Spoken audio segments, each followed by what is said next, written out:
Welcome to summer in the week of June 22nd. We start with a high quality workout this week of 1 to 5 to 1. Yes, it's one of the hits. We play it often. The reason we do so is because it's fast enough to have a speed element, it's hard enough to have an economy element, and it's long enough to have a stamina element. So anytime that we can combine those three things in one workout, we're going to do it. And we can also use that throughout the year for different purposes because it covers all of those bases.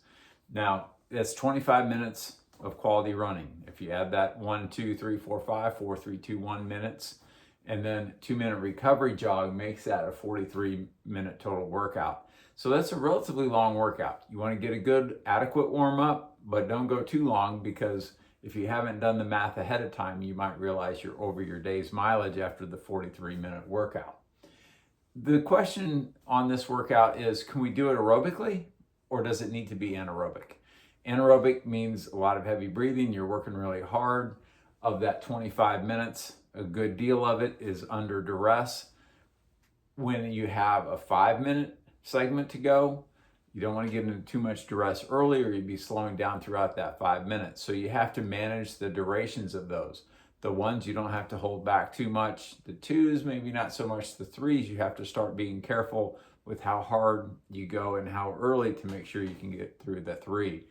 If you're running this anaerobically, when you get through the 5, you're usually okay. It's that next 4 and 3 that you really requires that concentration and the commitment to, I'm going to hit this 4 just like I've been hitting all of these up to now. If not, you can see the 4 drop off, the 3 drop off, and then the 2 and the 1 are solid again because you can kind of tell that you're almost done with it. If you are racing 5K, if you're racing 10K, of any importance in the next 4 to 6 weeks, we want to hit this one hard. You want to do it anaerobically. We want that stimulus. We want to drive up your VO2. We want you under mental duress enough that when that happens on 5K day, you're going to be fine and you're going to be able to work through that. For those of you who just ran the Monumental Mile or 5K and hadn't been racing that shorter, faster stuff, you realize pretty early on, that's rough. That gets rough early and you have to hold it for a while. So if that's the case, we want to do this anaerobically. If maybe you're going to jump into some races, but you really don't care, you're thinking marathon, half marathon down the road. Some of you have chosen early fall, maybe not even truly fall marathons. Okay, maybe we don't need to be hitting this anaerobically because you're already starting to build long runs a little bit and we're already starting to think that way. So you can do them aerobically. But if you do it aerobically, we want to have that high end. We don't want to go over, and you can tell if you listen to your breathing, you can tell when you've gone over. So it should be fast. It should be, we'll say 5K pace for the longer ones, for the 4s, 5 and 4. The rest should be a little bit faster than 5K pace, maybe not quite mile pace, except for maybe the 1 and the 2. 2 might even be a little bit long to be at mile pace. But they should be fast but controlled. And a good way to judge that is, yes, I feel like I'm really working, but I realize I have a gear or 2 to go. So when in doubt, start a little more conservatively on your way up to 5 and be a little more aggressive on the way back down. Now, if you're going to do this aerobically, of course, if you're going to do this really hard or not quite so hard, we have to kind of balance that out, right? If you decide to go aerobically, a minute might be enough recovery jog. So we want to cut that down because you're not going into that debt. You don't need the same recovery. So now your total workout's a little bit shorter, but you're still getting 25 minutes of high-end aerobic running. So it's still very beneficial. This is not one that you should be looking down at your watch frequently. You might be looking down to see how much time you have left to go in that interval, but don't be too worried about heart rate. Don't be worried about your current running pace. Feel it. You can feel it both ways, whether you're doing the anaerobic version where you're running really hard, or if you're staying aerobic and you can just feel, okay, I'm under control, I'm good, I'm running as fast as I can go without crossing that line. And that's why I use time-based workouts. I like these workouts because you just go out and run. You're not so worried about it. You don't have the pressure that we all put on ourselves. If you're doing quarter-mile repeats on the track, There's no hiding from that. The time is what it is. The distance is what it is. You know what that is. And some of you know historically over the decades how that compares. So these time-based workouts are just go out and run. And we've talked about how it should feel. So either way, go out and run. Enjoy the hard work. And then at the end, we can take a look and see what pace you average and all those fun things. But give it a good effort. Because on race day, it should come down to that anyway. Yes, you're using your watch for some feedback, but you're trusting above that how you feel. Moderate quality workout this week. Hill reps of 60, 40, and 20 seconds. So, and this is done in sets. Each set is 2 minutes. Now, I've put in training peaks for most of you. If you want to do all the 60s and then all the 40s and all the 20s, you can do that, or you can go through the sets.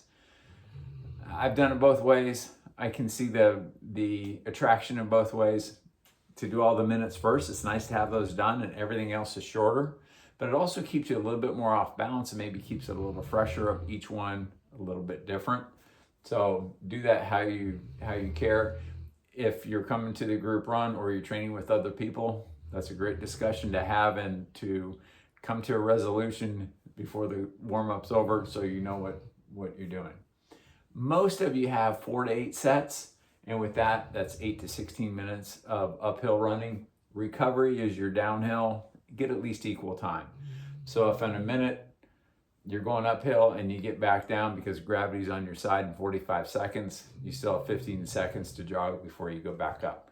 We want you recovered so these can be fast and strong. Still, the same question I asked up here. Do you want to do it aerobically or anaerobically? If you want to do it anaerobically, you're hitting these hard, you're cranking the last third of it, you're under some duress, you're really getting some great strength training, and you're really getting some good VO2 max training because you're breathing so hard, and there's some duration to that. Now the recovery is long enough that this isn't the best workout to drive up VO2, but you're going to get a little bit of that. But it is a great strength training. Now, if you do this aerobically, to where you're going up and you're trying to manage it to where at the end of the 20, 40, or 60, just now you're starting to breathe hard and going anaerobic, but you get to do your recovery job. If you do that, you're still getting great strength training. But if you do that, like up here, where we cut the recovery down a little bit, if you're going to do the aerobic version of this, then we probably want to do more. Maybe we don't double the sets, but maybe 1.5 times. So if you're scheduled for 4, maybe you do 6 sets because you're not working quite as hard. And the point of doing that is you can do more of that work and you can recover faster. Long run this week is endurance. And this time of year, the endurance runs for most of you, unless you have an early marathon, aren't all that long compared to what you do when we're in full half marathon or marathon training mode. But what we're doing is we're supporting the quality. If we let the mileage drop too much, injury risk goes up because you're not running enough. Counterintuitive, but we know that that's the case. And we're also supporting weekly mileage. We don't want weekly mileage to drop so much that when you start marathon, half marathon training, you feel like you really have to build back up just to get started. So we're supporting both of those. Additionally, we are preparing for marathon and half marathon season so we can get right into that. As I look at writing plans, if I know it's somebody that is in the club or I'm coaching year round, we know that we can jump right in at a reasonable level to those long runs. If it's somebody that maybe ran the mini marathon and took a couple months off of long runs and maybe they've been doing 6 or 8 miles and normally they've been doing 16 to 20, now we need to spend part of that training cycle for the marathon or half building that long run back up so we can get back to business. So we want to keep it at a reasonable level. We can also, because the long runs aren't that long right now for most of you, we can accumulate some time at 75 to 80%. So the bottom half of high end aerobic, which that zone is typically 75 to 85%.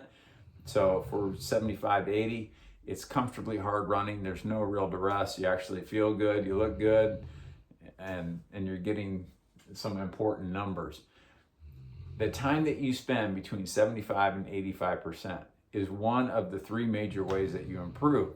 So if we have an opportunity to do that with a shorter long run, if you're used to running 20 and maybe we're doing 12, okay, let's spend maybe half of that at 75 to 80%. So there's your week. Hopefully you have a great one. I'm gonna go call my dad.